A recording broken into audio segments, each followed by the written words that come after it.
Bharatiya Janata party की सरकार बनेगी तो एक गैर संवैधानिक एससी और ओबीसी का है वो रिजर्वेशन को हम समाप्त कर देंगे। रिजर्वेशन को हम समाप्त कर देंगे। मैं यहां कहकर जाता हूं, भारतीय जनता पार्टी की सरकार बनेगी तो एक गैर संवैधानिक मुस्लिम रिजर्वेशन को हम समाप्त कर देंगे।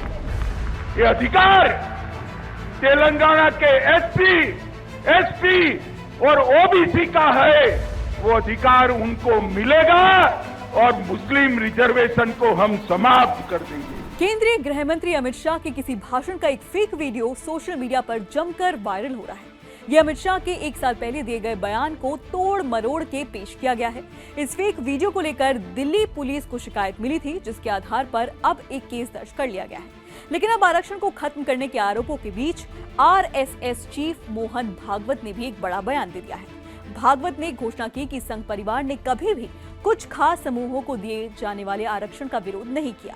उन्होंने हैदराबाद में एक शैक्षणिक संस्थान में कार्यक्रम में कहा कि संघ का मानना है कि जब तक जरूरत हो आरक्षण को जारी रखना चाहिए। लेकिन विपक्ष की ओर से लगातार आरोप लगाया जा रहा है कि मोदी सरकार अपने तीसरे टर्म में आरक्षण को खत्म कर देगी, जो बिल्कुल गलत है। सुनिए। एक वीडियो घूम रहा है कि संघ वाले बाहर से तो बात ही अच्छे करके अंदर जाके कहते हैं आरक्षण का हमारा विरोध है, बाहर हम बोल नहीं सकते। अभी एकदम असत्य बात है, गलत बात है।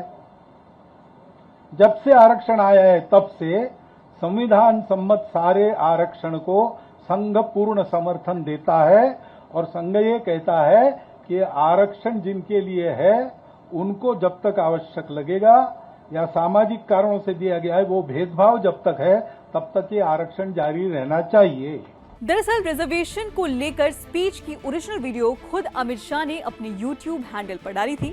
22 मिनट की वीडियो में अगर आप 14 मिनट 30 सेकंड पर जाएंगे तो सुन पाएंगे कि उन्होंने अनुसूचित जाति, अनुसूचित जनजाति और अन्य पिछड़ा वर्ग के आरक्षण को खत्म करने का नहीं, बल्कि राज्य में मुसलमानों को दिए जाने वाले 4% आरक्षण को खत्म करने की बात कही थी। देश में कहां-कहां लागू है मुस्लिम आरक्षण, ये समझना जरूरी है कि ये मामला आरक्षण का कम और सियासत का ज्यादा लगता है। ऐसा इसलिए क्योंकि एक तरफ कांग्रेस मुसलमानों को अपनी तरफ खींचने की कोशिश करती है तो दूसरी तरफ बीजेपी का ओबीसी तबके पर काफी फोकस रहता है। ये साफ है कि देश में उन्हीं मुस्लिम जातियों को आरक्षण मिलता है जो या तो केंद्रीय ओबीसी सूची में आते हों या फिर राज्य की। देश में कर्नाटक समेत 5 राज्य ऐसे हैं जिसमें मुसलमानों को ओबीसी में शामिल किया गया है।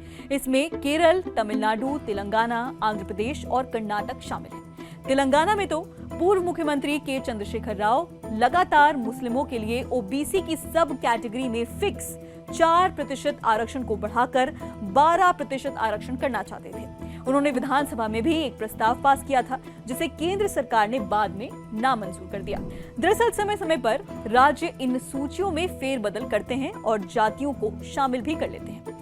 वैसे तो बिहार, पश्चिम बंगाल, उत्तर प्रदेश, राजस्थान और उत्तर भारत के सभी राज्यों में मुस्लिमों की पिछड़ी जातियों को ही ओबीसी कोटे के आरक्षण का लाभ दिया जाता है। समय समय पर मुस्लिम समुदाय की पिछड़ी जातियों को आरक्षण का लाभ देने के लिए ओबीसी कोटे में शामिल भी किया जाता है। यानी देश भर में मुसलमानों के एक सेगमेंट को पहले ही ओबीसी श्रेणी के तहत आरक्षण का लाभ दिया जा रहा है। दरअसल ओबीसी का मतलब अन्य पिछड़ा वर्ग है, यानी इसमें धर्म के आधार पर आरक्षण की कोई व्यवस्था नहीं है। ऐसे में यहाँ पिछड़े वर्ग के मुसलमानों को मिल रहे आरक्षण पर सवाल खड़े नहीं हो सकते।